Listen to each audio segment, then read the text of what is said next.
Zimbabwe's leader, President Emmerson Mnangagwa, has said the country is moving forward to reverting to the Zimbabwe dollar as the sole legal tender away from the current multi-currency regime, stressing that no country can develop without its own currency. Speaking at the ongoing 9th CEO Africa Roundtable Conference in Victoria Falls earlier today, President Mnangagwa said the country has to bite the bullet and have a single currency in use. The president also spoke on the need to create an environment where every Zimbabwean thrives.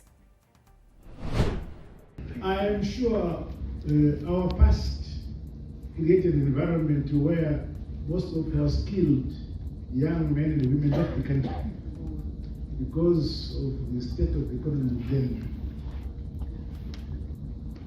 Generally, everybody would want to go where they think the grass is green, even when it is not green, but where they think it is green.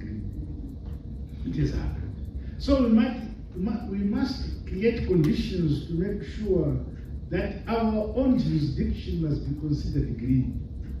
This is why I brought the philosophy of Nika Inova Panevenderai. Now, if you have that, it means kwaurukuinda inyika yakavakwa nevenevayo vaikoko iwe vakayo kwako kwete kuinda kunyika yakavakwa nevamwe.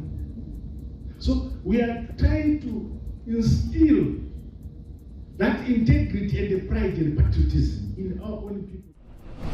Treasury will target the informal sector to increase its tax base in the 2024 national budget, which is to be announced in November this year. Government says this will increase domestic resource mobilization for the country. Our reporter Melissa Chatikobo brings us the story. As the year draws to an end, industry and business leaders are looking to Finance Minister Mthuli for the 2024 budget.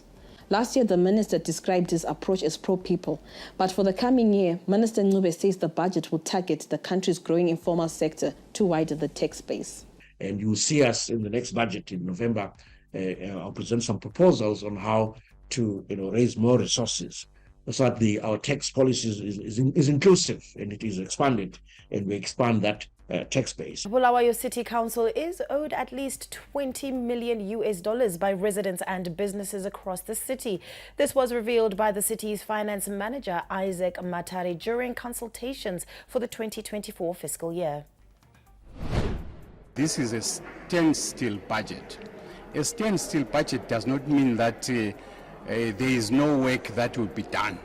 Because the notion, people think that because it's a standstill budget, there is no service delivery will be curtailed. No, we will try to do as much as we can using the available resources. Kariba fish breeders have assured the nation of enough fingerlings for fish production as Zimbabwe takes a deliberate stance to promote fish farming throughout the country. Through the presidential borehole scheme, Zimbabwe is eyeing at least a fish pond in 35,000 villages, 9,600 schools and 4,000 wards. This is in addition to the same number of horticulture gardens in the same areas. Speaking to fish breeders in Kariba recently, Lands, Agriculture, Fisheries, Water and Rural Development Deputy Minister Davison Murapira expressed satisfaction with the production capacity. The Zimbabwe senior women's football team head coach Shadrack Mlauzi has called on his players to do better defensively as his side prepares to clash with Zambia in the semi-finals of this year's COSAFA Women's Cup tournament. The Mighty Warriors have impressed at the tournament but conceded a late equalizer in their last match against Botswana. The team's last bet finish was a runner-up spot in 2017, but tomorrow they face their biggest test of the tournament so far in a midday clash at the Lucas Moripe Stadium tomorrow. We, of course, need to do much better in terms of how we structure ourselves defensively. From now on, moving forward, games really begin to get even tougher than this one, because a lot of teams are tactical, they've been analyzing us, they've been studying us, so it becomes extremely difficult. It's something that we'll take home this evening and work on that during our training sessions.